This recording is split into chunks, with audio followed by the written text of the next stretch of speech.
One of the biggest mistakes that I see people make when it comes to relationship management is they win the battle to lose the war. That momentary need to be right, that momentary satisfaction, which does nothing for the overall quality of the relationship. It just makes the other person feel unseen, unheard, and unvalued. So the strategy in the book is know when to lose the battle to win the war. Knowing when to take a step back. And the alternate of that is knowing when it's a hill that's worth dying.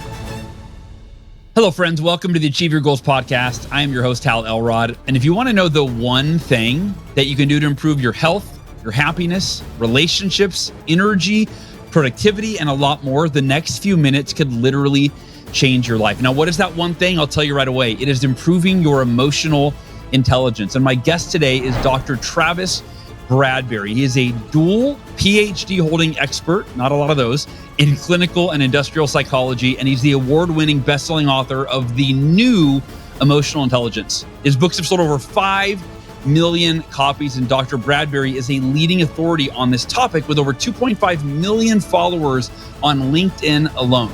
Today, you are going to learn practical ways and strategies to immediately improve your emotional intelligence and how you can apply those to improve literally every area of your life. This is one of my favorite podcasts I've done in a long time. It will help you. So tune in. Here we go. Travis Bradberry, it is good to have you on the podcast. It's great to be here. Thanks for having me. This is our first time meeting. I always like to, when that's the case, I like to start there. So we're meeting for the first time. And I think it's kind of fun if you're a podcast listener to be like, oh, this is cool. I'm like a fly on the wall getting to, hear the first conversation between these two individuals. So I'm excited for this because your expertise is emotional intelligence.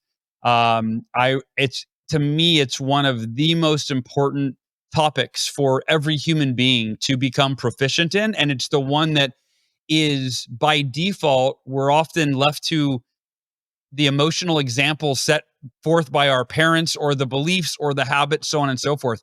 So I actually want to start here. How did you get into this work? How did you start learning about emotional intelligence? You're a double PhD. So where did this become your passion? For me, it was early on. It was in college, and I was a psych major. I had a professor who shared Peter Salovey's, who's now the dean at Yale, did the seminal academic study on emotional intelligence in the 90s. There was a previous study where it was in the 80s, there was the first time the term was used, but his was kind of the first, it came from Yale. So it was a legitimate study. And for me, it spoke to me, this idea that we have a functional capacity in our brain for how we understand and process our emotions and what we do with that.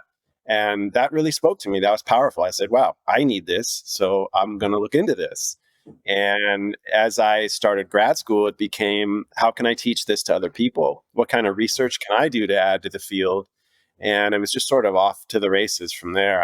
I ended up writing about it, writing books, writing articles, and just trying to contribute as much as I could. I love that. And I think you're best known for Emotional Intelligence 2.0. At least that's how I had heard of you. And I read that book years ago, which was a total paradigm shift for me.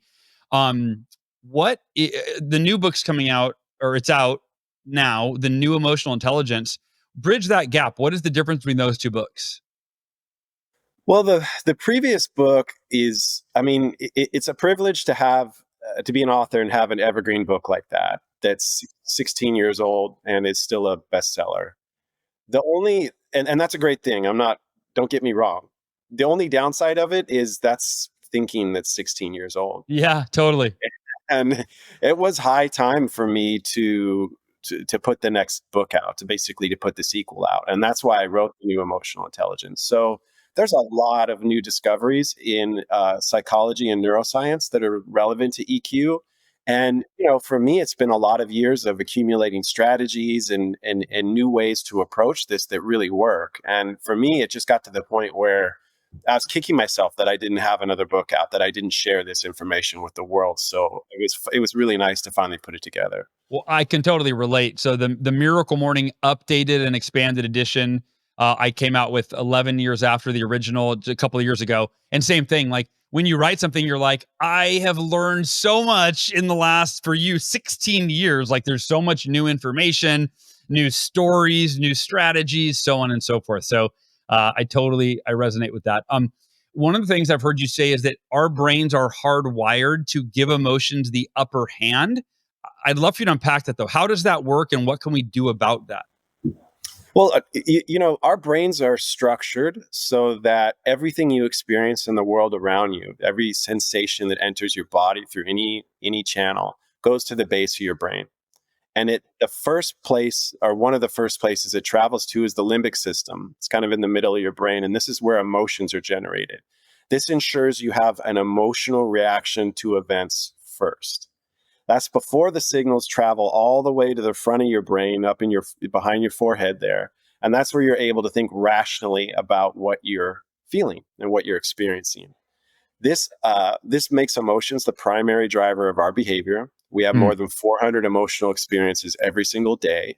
Yeah, And that pathway, that communication between the rational portion of your brain and the emotional portion of your brain, that's emotional intelligence. And you can actually change that pathway and change the amount of information that flows back and forth.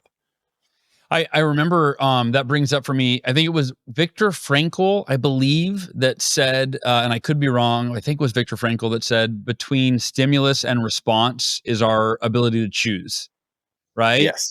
Input comes in, a stimulus comes in, somebody says something to us, something happens, right? And then the response in terms of what we do about it, right? The emotion, I think, is in between there. And then the choice is like, what will I do with this emotion? What action will I take as a result? What, how does someone become more emotionally intelligent? Like just getting right to it. If somebody's listening, they're like, yeah, I struggle. I get angry really easily. I get really upset when things happen. I lose control of my emotions. What are some tools or strategies, really practical ways that people can improve their emotional intelligence, and also what does that look like for someone? Like, what does somebody look like when they go from being emotionally, let's say, somewhat unintelligent, if you will, not in an insulting way, to developing more emotional intelligence? So how do they do that, and then what are the benefits? What does that look like for somebody? Well, the quote that you mentioned, the Viktor Frankl quote, is really important because you cannot change what you feel. And becoming more emotionally intelligent will not change what you feel. It's what you do with those feelings, how you're able to get your emotions to produce the behavior that you want. And you need to understand where you're at today because you need to increase your self awareness. So, this is why my book comes with a passcode. Each copy has a unique passcode to go online and take my new emotional intelligence test. And this is another big thing for me. I hadn't written a test in over 2 decades. And I'm no longer affiliated with the company that I wrote that previous test for, which means I can basically build a better mousetrap, right? I'm no longer tied to it. I can do whatever I want. And the point there is I feel like I've done a much better job of creating an accurate self-assessment because you need an objective understanding of where you are today. That understanding allows you to practice new behavior. Okay. So this pathway between the rational and emotional centers of your brain, there are your neurons branch out to each other and ensure a flow of information. Your brain loves efficiency. So if you repeat a behavior, good or bad, your brain is building pathways to reinforce that. As you discover what new skills or what new behaviors you need to work on to increase your EQ, your brain will actually form new pathways to reinforce the flow of information and enforce these new behaviors. So if you discover, so for example, let's say you take the assessment and it really pinpoints this fact, something that you're perhaps aware of, but it gives you some new insight that you're a yeller, right? That when you get frustrated and mad at people, you yell at them. Well, there's pathways in your brain that reinforce that. So your test results will actually point you to which strategies in the book will increase your EQ the most, where you should start. So for a yeller, they'll probably get pointed to the strategy on the anger funnel. And the anger funnel teaches people that anger isn't necessarily really a primary emotion. It's something that we use as a substitute for less tolerable emotions. So let's say someone does something that makes you feel vulnerable, makes you feel afraid, it makes you feel threatened. Those emotions are hard to sit with. So what people do is they stuff them in the anger funnel and anger comes out the other side. And being angry at someone for wronging you is a lot more palatable emotion. Okay. So you take the test. You learn that you're doing this, and then you learn how to defeat the anger funnel, right? How to catch yourself when those triggers happen and think about what you're really feeling. And when you acknowledge what you're actually feeling, it's a lot harder to get angry.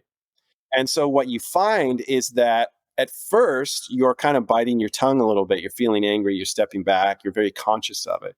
But once you repeat the behavior enough times, the pathway that reinforces the yelling actually dies. And your brain forms a new pathway that reaffirms the more constructive behavior. So if I haven't gone too much into the trees here, this is the idea. This is how you build EQ, one behavior at a time. You need an objective understanding of where you're going to start. You need to know what it is you're going to practice. And then in the real world, on the fly, you practice working on that skill and you actually change your brain in the process. It's very much analogous to physical exercise, right? Working out, right? Every day you get a little stronger. Those grooves in your brain get a little deeper, right? Through that daily repetition.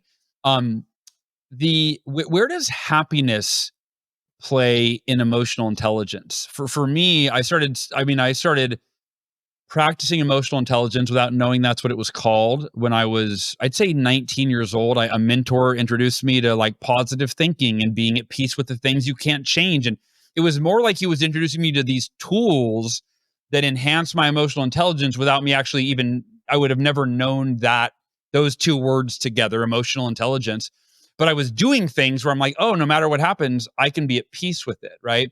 So I'm curious. I think that everybody, one of our primary goals is to feel good.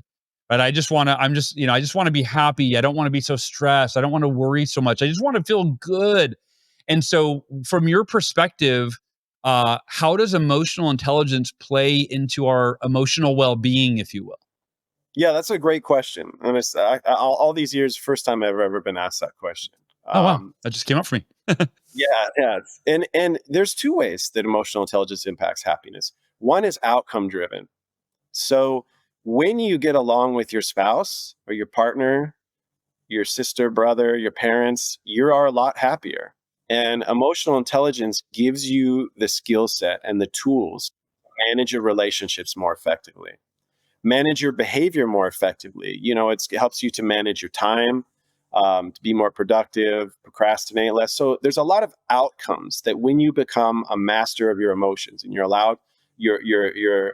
able to utilize your emotions to produce a behavior that you want, there's a lot of positive outcomes that come that influence your happiness. The other side of it is perspective driven. And perspective driven happiness is learning how to, as you said, practice gratitude and alter your perspective, right? So this is being able to change your course of thinking when you're having a negative emotional spiral. So it's two pronged, right? Those are the two ways that emotional intelligence has a big impact on happiness. And you don't even necessarily need to say, I'm going to work on being happier. It's just, I'm going to work on the EQ skills and happiness as a result. Yeah. Yeah, which is perfectly aligned with what I said, where I wasn't trying to work on being happier. I was learning how to be at peace with the things I couldn't change and let adversity just kind of let it flow through me. And yeah, it's like, oh, now I'm happier because I'm not doing the things or interpreting things in a way that causes me to be unhappy and stressed out. Absolutely. Um, One thing I'd love to clarify for people, and even for me, I want to hear your definition of how is emotional intelligence distinct from cognitive or intellectual intelligence? How do you define the difference between the two? Well, the mistake that people make with cognitive intelligence is that they think it's wisdom, it's what you know. And cognitive intelligence that's not what it is. It's the pace at which you assimilate new information. And it's measured relative to your peers, and it does not change throughout your lifespan. Psychologists have conducted longitudinal studies where they literally follow people age 5 to age 50, and they see that their IQ relative to their peers, the pace at which they assimilate information, is a fixed trait that does not change. Interesting. Very, very little. EQ occurs in a distinct area of your brain, and the EQ pathway is actually very plastic and malleable. So when you work on your EQ, you can physically change this aspect of your brain. Another misconception that people have is that people with high IQ tend to have low EQ. And that isn't the case. They don't occur together in any meaningful way. You can be high in both, low in both, high in one, low in the other. That stereotype exists because there are some people that are very, very smart and very, very low EQ, and they stick out like a sore thumb, right? They are the poster child for emotional intelligence, the need for it. And so people assume that there's this stereotype that they can't occur together, but they certainly can. Yeah, because I can think of two people right now. I can think of one person, a relative of mine, who is very high IQ, and I wouldn't say very low EQ, but right, definitely has challenges in that department. And then someone, a good friend of mine that I had breakfast with this morning, high IQ, high EQ, right? Like, I mean, it's like he is firing on all cylinders, cognitively and emotionally. So yeah, that's interesting though to know there's not a correlation, because my guess would have probably been, actually, if I would have, without much thought or those comparisons of people I know, I would have thought high IQ probably means a higher EQ because they're smart enough to know that they, should approach things. But that's interesting to know that there's not a correlation. And I can think of real life examples of both.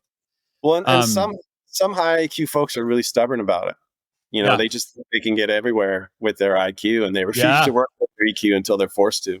Yeah. And it's almost like they're angry that you don't recognize that their IQ should be enough, right? Like, then their the lack of emotional intelligence comes out. That's interesting. Yeah. And you could see someone with a high IQ could get defensive easy, or they could have a big ego. So I could see all these things that would affect their emotional intelligence in negative ways. That makes sense.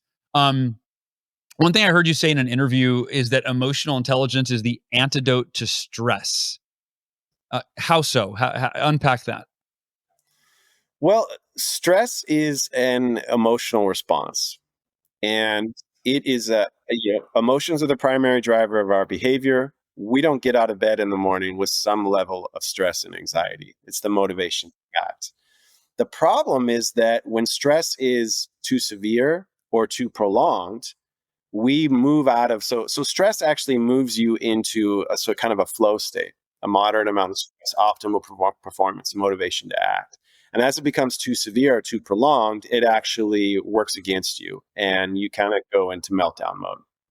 So understanding your emotions means also understanding your stress response. And when your stress levels are moving to a level that's too high, and having a coping mechanism, right, an alternate strategy that you employ to bring your stress levels down and back into that sweet spot. So there's a couple of the, I think 3 of the 60 strategies in the book are dedicated to stress. When I say a strategy, these are about 800 words. It's 4 or 5 pages breaking down a specific action that you can take and implement in your life. And a lot of them are to controlling stress. Let me give you an example. They did a study at UC Davis where they taught people to cultivate an attitude of gratitude.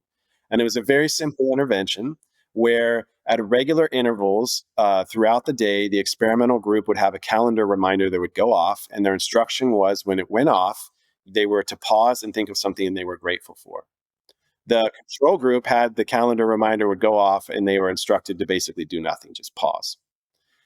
The group that cultivated an attitude of gratitude had the stress hormone cortisol, their levels went down by 23%. So this is a very simple action that you can take when you feel stressed to break that cycle and calm yourself down. So that isn't even a strategy in the book. It's a sub-strategy, but that's how you use emotional intelligence to manage stress. Is you catch yourself in the moment, you have an alternative behavior that you engage in that brings things back down. What how am I trying to say this? Perspective shifts. Where, like, for me, I think one of the most effective strategies to optimize my emotional intelligence is to shift my perspective. Right? I think about the Wayne Dyer quote: when you change the way you look at things, the things you look at change. And right now I'm dealing with a friend of mine who's going through a very difficult time. And he's so in it. I mean, he is the most emotionally distraught he has ever been. And he and I were talking almost every day. And it's been about a month going on. And so I talk to him almost every day, sometimes multiple times a day. And usually all I offer is a perspective shift. All right. And his emotional intelligence when he calls me is like on the floor. And then once he goes, wow, like you literally see him think more clearly. He feels lighter. He has more options in how he thinks and responds. And all it was just asking him a question or offering a different way of looking at things. So being that this is your expertise, I'm curious to where do perspective shifts fall in your your toolkit? Yes, I love that question too, because perspective shifts are so important because you need them when your emotions are driving the bus. Or your emotions are there, whether you're letting them run the show or not. But when you're letting them take over, when you don't have perspective, they are not allowing you to produce the behavior that you want. When you're able to take a step back and say, what is it that I'm feeling? How is it driving my behavior? And what should I be doing differently? That allows you to channel the emotion into a different result. And a friend, when you're going through a tough time, is a very helpful perspective shift because they feel a lot of what you're feeling. They care, right? They're genuinely empathetic to your situation, but they have that outside perspective. And there's some strategies in the book dedicated to this. One is a mindset where you start to watch your own life like it's a movie, right? So when you watch a movie, this character that you identify with, you just know everything they should and shouldn't be doing. Yeah. You're But when yelling at the TV screen, right? Yeah. exactly. And in our own life, we don't do that. We just, the guy with the chainsaw is behind the door and we walk up and open the door. So being able to take a step back and have some perspective on your own life can greatly alter your ability to understand and manage your emotions. I love that. It reminds me of something that, again, I've heard you talk about, which is self-awareness. And I've heard you say it's the foundation of EQ, of emotional intelligence. Explain that. Why is self-awareness the foundation of emotional intelligence, and how can someone begin to build a deeper or a more robust sense of self-awareness? How can they start to do that? Well, that's because your EQ is at a steady state right now. The test that you take with the book, it gives you a score on a 1 to 100-point scale. It's normalized much like grading in school, so 75 is average. A 10-point shift in either direction is statistically significant. So if you're scoring in the 80s, you're doing better than average. If you're scoring in the 90s, you're doing much better than average. And I don't care if you're 72 right now or you're a 92 right now. You are not going to increase your EQ without increasing your self-awareness.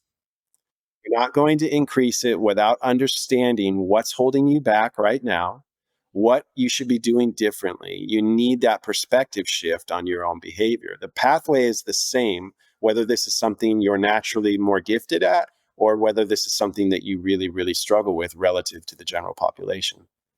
Well, and I would imagine that the test that someone can take in the book, that alone increases your self-awareness, because now, right, you take the test, it's literally an assessment. Now you're like, oh, I'm now aware of the areas where I fall short in EQ and where I have room for improvement. You said something earlier when I was asking you about emotional intelligence and how it impacts emotional well-being. And you mentioned that, like, the more emotionally intelligent you are, the higher your emotional intelligence, the better how it impacts your relationships, right? Like, if you have emotional intelligence, you're not flying off the handle every time your spouse or your kid or whoever does something that you don't like, because you have more emotional intelligence to respond proactively rather than reactively. So I wanted to ask you, like, diving into that a little bit, how does emotional intelligence help people handle conflict and on the same note, criticism more effectively? When it comes to relationships, you need to understand there's 4 emotional intelligence skills. So, right, we touched on the first skill, the one that opens the doors of self-awareness. The second skill is what you do with that awareness. It's self-management, how you manage your behavior to get your emotions to produce the behavior that you want. The third is social awareness. That's awareness of what's going on with other people, not just their emotional state, but how the world looks like through their eyes, what they value, what their perspective looks like. It's a very hard thing to do. And the fourth skill is relationship management. And relationship management is using these first 3 skills in concert. So when you're having an interaction with another person, you know what's going on with you, how you're feeling, what's triggering you, what's causing a response. You know what's going on with them, what's important to them, how they're feeling, how the situation looks to them, how you look to them. And you're able to manage yourself to produce a better result. That is relationship management. So it's the highest level emotional intelligence skill. It's one that people tend to score the lowest in on average because it's very, very difficult. So the relationship management strategies in the book are really focused on teaching you in that moment to understand what's going on and how you can alter the outcome. I'll give you an example. And this is one of the biggest mistakes that I see people make when it comes to relationship management. And that is they win the battle to lose the war. Yeah, there you go. I'm So going to prove my point. exactly. Yeah. That momentary need to be right, that momentary satisfaction, which does nothing for the overall quality of the relationship. It just makes the other person feel unseen, unheard, and unvalued. So the strategy in the book is know when to lose the battle to win the war. It's right. So it flips it on its I head. love that. Knowing when to take a step back. And the alternate of that is knowing when it's a hill that's worth dying on. Because sometimes you do need to win the battle, but it's maybe 10% of the time, 5% of the time. I love Most that. of us are winning all these battles we don't need to win. Dude, you could write a marriage book just on, like, I would say that part of the, just that concept alone could save a lot of marriages, man. What was I going to ask you? I had two more questions I wanted to make sure that I asked. One. Well, here's one I know for sure. I'm a big fan, and I would imagine I think most people are, of like simplifying something into a phrase or a word or like something where like it becomes a tool. I think about Mel Robbins. She wrote the 5-second rule, and it was like this little tool, the 5-second rule. If you want to get yourself to do something and you're not doing it, just count down 5, 4, 3, 2, 1, and get up and do it. Right. So it was like this. Okay. People could remember this concept. Right. I taught for years the 5-minute rule, which I learned from a mentor, which is like when you feel, this is how I actually learned kind of emotional intelligence. It was when you feel upset, set your timer for 5 minutes and give yourself 5 minutes to bitch, moan, complain, cry, vent, like don't suppress your emotions and try to hold it together. Let it go, right? For 5 minutes. And when the timer goes off, you say 3 really powerful words. Can't change it, which acknowledges I can't change what happened 5 minutes ago. So now I got a choice. I can either stay upset or I can be at peace with it, accept it, and move on. Right. So I'm wondering if you have any, like, if there's a tool like that, a simple phrase, a reminder, something that somebody listening could immediately start to implement that would immediately like give them a little, like a short boost in their EQ, that if they do it daily, it would rewire their brain to make that a permanent. So are there any like tricks or tips or tools, mantras, anything like that? Yeah. So my book is actually structured that way. So the idea, so the book has 60 strategies, and the idea is you can effectively work on just 2 or 3 strategies at a time, right? So you take the test. The test tells you which 3 strategies will increase your EQ the most, and you focus on those until you catch yourself doing it without thinking about it. And they're all geared towards this sort of easy to remember catchphrase kind of thing. So we talked about the anger funnel, right? That's one of them. Losing the battle to win the war. That's another one.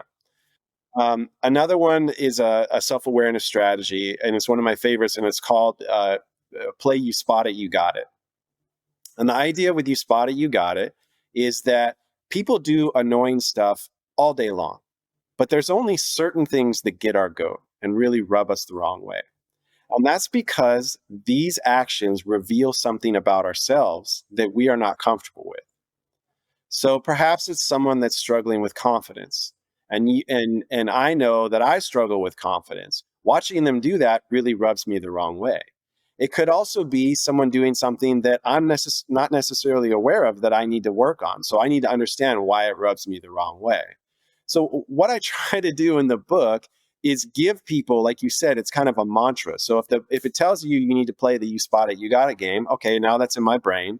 and I'm going to go throughout my day trying to play you spot it, you got it. If I know I need to lose the battle to win the war, every time I'm in a conflict with somebody else, I'm going to catch myself when I'm trying to win this battle to lose the war. And so yeah, so it's I think you're really onto something there, and my thinking is the same way. I'm trying to distill this down into specific things. I understand, even if you read my book, I only have so much of your attention span, right? And you're going to put the book down and go throughout your day. I want to plant a little seed that's going to come with you through the rest of your day, and in those critical moments, it's going to pop into your thought, and you're going to say, "Aha!" and you're going to take a different course of action. That's all it takes. That's the path to a higher EQ. I love that. And I mean, for most of our listeners, they're practitioners of the miracle morning, right? Which is the 6-part morning routine. And reading is one of the parts, right? So it's like, great, you integrate the new emotional intelligence into your reading, and then scribing or journaling is one aspect, right? So you journaling what you're learning, then affirmations is one aspect. So it's like taking these key phrases, the main tools that you're going to utilize, and then putting them in your affirmations, right? So as you're reading, you're transferring the best quotes and highlights and strategies into the affirmations. And now you're reading those every single day, so that long after you put the book down, those are integrated into your thinking and your way of being. I love it. I remember what I was going to ask earlier, and this is kind of a different question. So I'm curious if this may not be something you have any informed thoughts on. I don't know, but it's basically emotions as energy. And here's what I mean, without getting, I don't have the background to get scientific with this, so I'll just speak it kind of in layman's terms.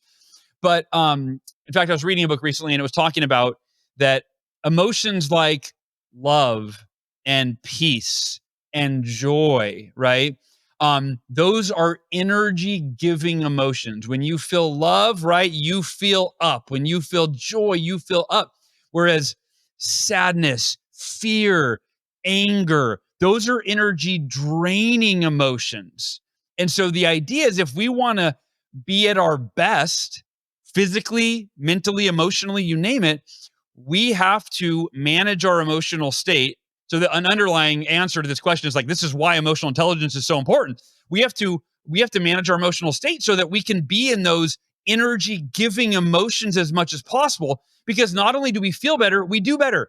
If you want to be productive, being in an energy draining emotional state such as fear or overwhelm or stress does not give you the energy to go make things happen, but being in a state of love, joy, confidence, optimism does. So that's a big setup to the question of hearing your thoughts. But yeah, so what are your thoughts on emotion as energy, and how important one of the reasons emotional intelligence is so important is not just emotions on their face, but it's actually energy management? When I think of emotions as energy, I go back to this idea of how our brains are wired, and that emotions are the primary driver of our behavior. So emotion is motivation to act. That is energy. And it tends to be in one of two directions. The action is forward movement.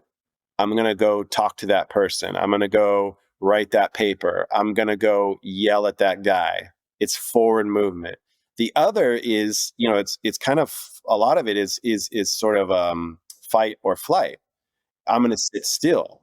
I feel depressed. I feel anxious. I feel worried. I'm motivated not to act, to sit right here. Emotional intelligence is awareness of what you're feeling, how it's motivating you to act, and understanding, is that producing the behavior that I want? Sometimes anxiety and fear motivate you to sit still in a way that's very, very good for you. But more often than not, you get in this negative emotional spiral, and it goes on too far and too long, and it ends up being counterproductive. Awareness teaches you when to change course. And when you can do that, you can get your emotions to produce the behavior that you want. You can stop having these counterproductive emotions that leave you in a rut and leave you stuck, or leave you taking destructive actions that are hard on your relationships or your performance or your happiness. Yeah. Yeah. It makes me think about, if you don't control your emotions control you, and then you're in trouble. And we can all relate to that, either personally or with someone in our life that we know. All right. So the book is The New Emotional Intelligence. Travis, where can they connect with you? Where's the best place to go? Yeah, so feel free to reach out to me on LinkedIn. I have a really big following there. I'm also on Instagram, Dr. Travis Bradberry. That's kind of a new thing for me because I've always been real focused on the LinkedIn stuff. Yeah, how many So LinkedIn followers do you have? It's I somewhere. have 2.6 million followers on LinkedIn. That's a And I lot. Know that I didn't even know that someone had that many followers on LinkedIn. That's pretty impressive. and I just started on Instagram. I only have 16,000 followers, but it's really fun because I'm connecting with people on Instagram sort of in their personal lives, and I'm seeing how the book is impacting that side of their lives. And I'm kind of remiss that I didn't start it sooner, but it's fun to be involved in both things. And I post on both most every day. So Okay, awesome. And then the book, wherever books are sold, Amazon, Barnes and Nobles.